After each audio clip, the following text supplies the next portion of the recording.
नमस्कार किसान भाइयों, मैं प्रवीण सैनी। आज मैं हिमाचल प्रदेश के ठियोग में हूँ। यहाँ पर हमारे एक किसान भाई हैं जो पहले जो सेब की खेती जो करते थे वो ट्रेडिशनल रूप से करते थे। आज मैं आपको उन किसान भाइयों से मिलाऊंगा जिन्होंने सेब की जो नई तकनीक है उसके आधार पर खेती की है, जिसको हाई डेंसिटी ऑर्चिड बोलते हैं। उन्होंने उसका प्लान किया है, तो वो उसके फ़ायदे बताएंगे कि जो नॉर्मल खेती करते हैं किसान हमारे जो सेब की, तो जो हाई डेंसिटी में क्या उनको एडिशनल बेनिफिट मिलते हैं हाई डेंसिटी में खेती करने का। जी, अपना नाम। मेरा नाम ओम प्रकाश शर्मा।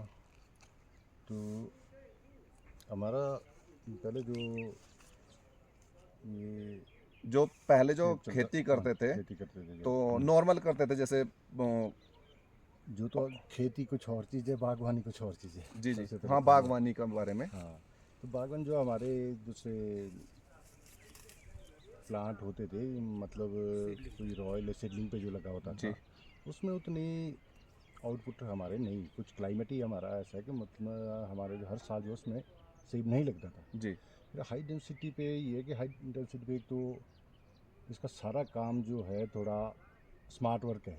जी इस पे इजीली काम कर सकता है छोटा, जी मतलब कोई महिला भी काम कर सकती है, जेंट्स भी काम कर सकता है।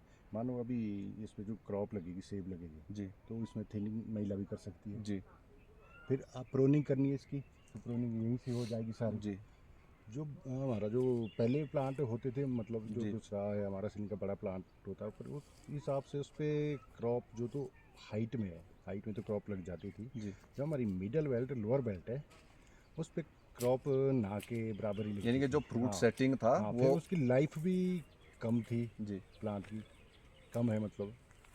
तो तो इसलिए हमने थोड़ा सा जो है आइडेंटिटी पे आए, जी इसलिए अब पिछले 5 सालों से तो आइडेंटिटी का काम कर रहे हैं। हाई और डेंसिटी में आने से जैसे नंबर ऑफ प्लांट थे पहले, करते हैं पहाड़ी पे खेती करते हैं नॉर्मल विधि से, और बिल्कुल, हाई डेंसिटी में नंबर ऑफ प्लांट भी बढ़े हैं शायद आपके, है ना। हाँ जी, हाँ जी, पौधों की जो हाँ संख्या जी। है वो भी और बढ़ी इस है। टाइम इसमें जो है 500 प्लांट लगा है जी, और एक यदि प्लॉट में। पहाड़ी उस पे पहाड़ी पे होते हैं तो 500 प्लांट इतने एरिया में नहीं लग पाते। नहीं लग पाते, जी कम लग पाते हैं, मतलब उसका फिर जो है एरिया, मतलब एरिया काफ़ी छोड़ना पड़ता है प्लांट टू जी, प्लांट। और दूसरा शायद आपके प्लांट जो हैं ये ग्राफ्टेड भी रहते हैं प्लांट, है ना। हाँ, ग्राफ्टेड है। तो उनकी वजह से इसमें बीमारी वगैरह का जो रहता है उसका भी और अटैक कम रहता ये जो होगा। रूट पे जो है, रूट पे वैसे रूट पे बीमारी है, इस पे कम लगती कम है लगती हैं। रूट पे। जी जो दूसरा सीडलिंग वाला था प्लांट ना हमारे, उसमें कुछ वेराइटियाँ भी उतनी अच्छी नहीं थी जी पहले ना, तो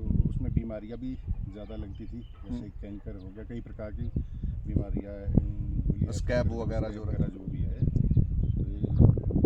तो तो दूसरा एक और के जैसे इसमें आपने ये हो गया तो फ्लावरिंग उसी टाइम पे आती है, पहले आ जाती है इसमें थोड़ा सा, फ्लावरिंग थोड़ा फ्रूटिंग सा का। नहीं, हाँ, जैसे रॉयल से मानो दूसरे जो प्लांट है उससे जी, थोड़ा सा जल्दी फ्लावरिंग फ्लावरिंग फ्रूटिंग। शुरू हो जाएगी। और जो उत्पादन है वो कम रहता है, बराबर रहते हैं। नहीं, उत्पादन, अब चल वो तो उत्पादन तो एक इसमें इस प्लांट में कितना होगा, पेड़ की अभी मानो, हाँ एज के हाँ ऊपर हाँ, डिपेंड करता है ना। बिल्कुल।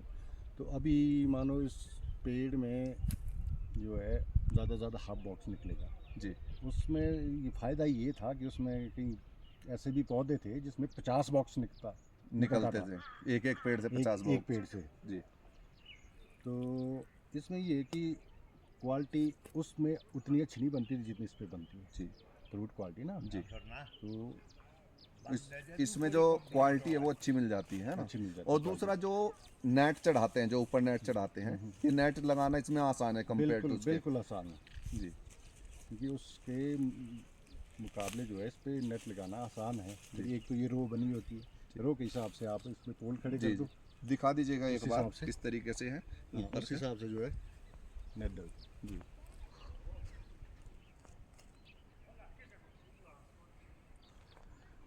तो बहुत बहुत धन्यवाद आपका, आपने जी, हमारे किसान धन्यवाद। भाइयों को जानकारी दी। ठीक है, ठीक आशा है, करता हूँ कि हमारे किसान भाई भी हाई डेंसिटी को प्रमोट इस्तेमाल में लेंगे और अच्छा उत्पादन कमाएंगे। धन्यवाद।